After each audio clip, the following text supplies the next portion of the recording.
One of the most common requests we get is to post videos on what we eat in a day. And we have also posted it on our Instagram page in the past. While what I eat in a day posts on social media can be informative and inspiring for some people, they may not be useful for everybody for several reasons.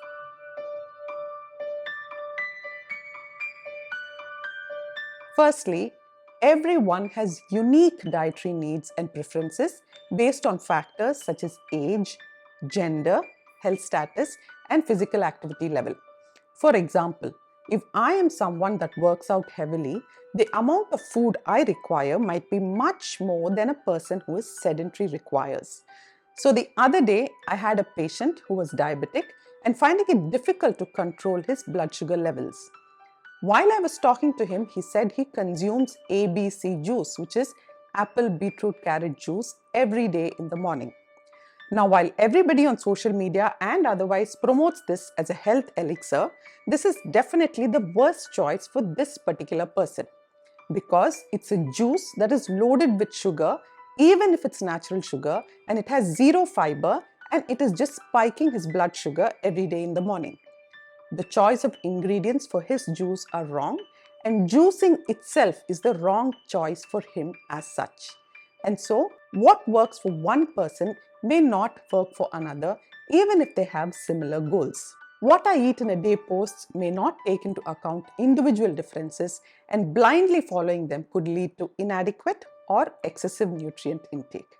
Secondly, what I eat in a day posts may not provide a comprehensive picture of an individual's overall dietary habits.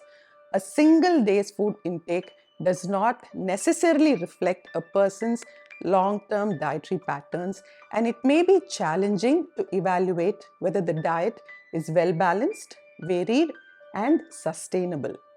Additionally, what I eat in a day posts may not account for factors such as food availability, cultural background, or economic constraints that can significantly influence food choices. An influencer might be talking about eating salmon every day for lunch, but I might have economic constraints and may not be able to afford salmon even once a week. Now, if you don't understand nutrition and put unrealistic and rigid boundaries around food based on what you see others eating, it will end up being a disaster for you. Be realistic about what is available and affordable. Most often, it's about repeatable, healthy food choices and not about expensive, unrealistic options that cannot be sustained in the long run. Thirdly, what I eat in a day posts may promote a narrow definition of a healthy diet or perpetuate dietary myths and trends that lack scientific evidence. Some individuals may share their food choices based on their personal beliefs or biases rather than established nutrition guidelines. Not everybody you see on social media is qualified to provide information. Most of them are talking from personal experience, and one person's experience does not become scientific evidence. Moreover, social media can create unrealistic expectations and pressure to conform to a particular dietary pattern, leading to disordered eating behaviors or a negative relationship with food. In summary, although what I eat in a day posts can provide valuable insights into how individuals make food choices and prepare meals, still they should not be the sole basis for developing a healthy dietary pattern. It is essential to consult with a registered dietitian or healthcare provider to create an individualized and sustainable eating plan that meets your own nutritional needs and personal preferences.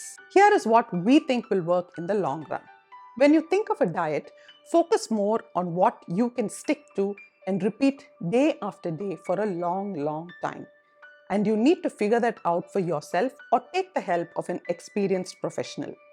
The number of options you have for breakfast every day may be just 4 or 5 options. For example, it could be idli, dosa, paratha, poha or upma, oatmeal, either as porridge or a smoothie. Now that you know your options, focus on building your plate. Break down your options for breakfast, lunch, and dinner and build your plate by adding stuff to it that you like and enjoy. You can't be eating stuff that you don't like and stick to it for a long time. So how do you build your plate? Now we have linked a previous video where we have spoken about how to build your plate, and that video is linked below in the description. For more useful information on health and wellness, subscribe to our YouTube channel.